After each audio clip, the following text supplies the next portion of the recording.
Before it goes from bad to feeling worse, I turn off my phone, I get down low and put my hands in the dirt.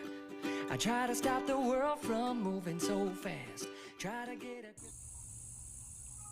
Hey guys, Sheena here with Bain Home Gardens. Today I want to talk to you about this beautiful lush system you see right before us, and it is our Baldy bean, which is our favorite one this season, and for multiple reasons. Last year our favorite was Kentucky Wonder. We planted it in a high tunnel and it did phenomenal.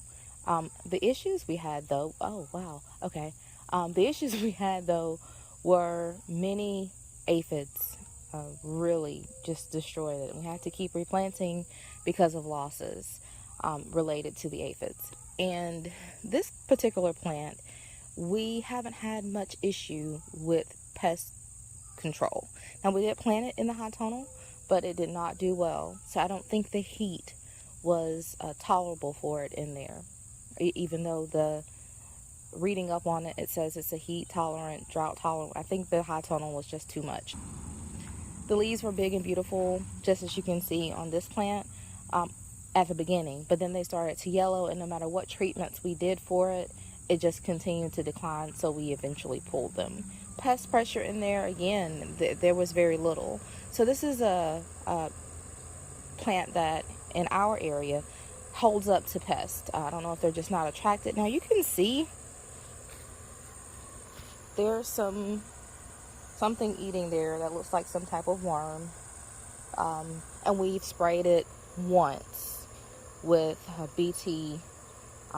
We sprayed this section with Pyganic.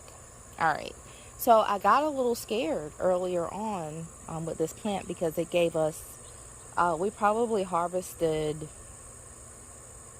3 gallons of beans and froze within like a month period or less.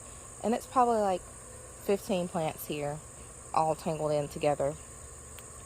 But then it started to slow in production, and we weren't seeing many flowers, and there wasn't a lot of activity with the bees because there wasn't a lot of flowers. Now, bees don't need bees to pollinate, but we want to help the bees, so we like for our plants to be able to feed the bees and so on and so forth.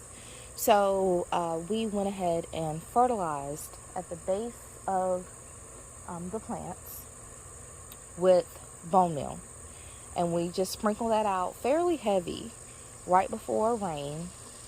And within a week, all of these flowers, I didn't expect it to be that kind of a turnaround either. I expected it to be like 2 weeks or so before. But all these flowers started popping on.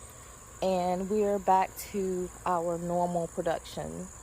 Now, with it planted this densely, it's difficult, I will have to say, to get in there and harvest like we need to. So sometimes we'll overlook some, but this plant is amazing to me. And as soon as they restock them on Baker Creek, I will be ordering more.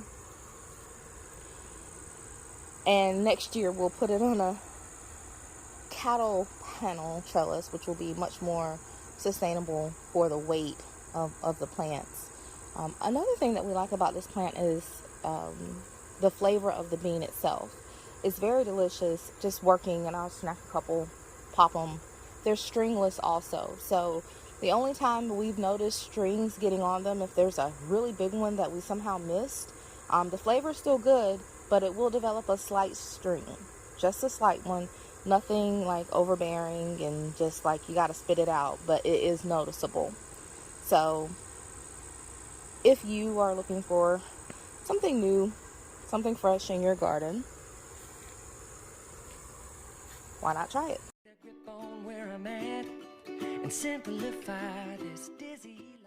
Oh my gosh, how could I forget? One of the most important reasons why I love this plant is because it's purple. The beans are purple. Beans do change color when you cook them, but they remain purple until they hit the heat.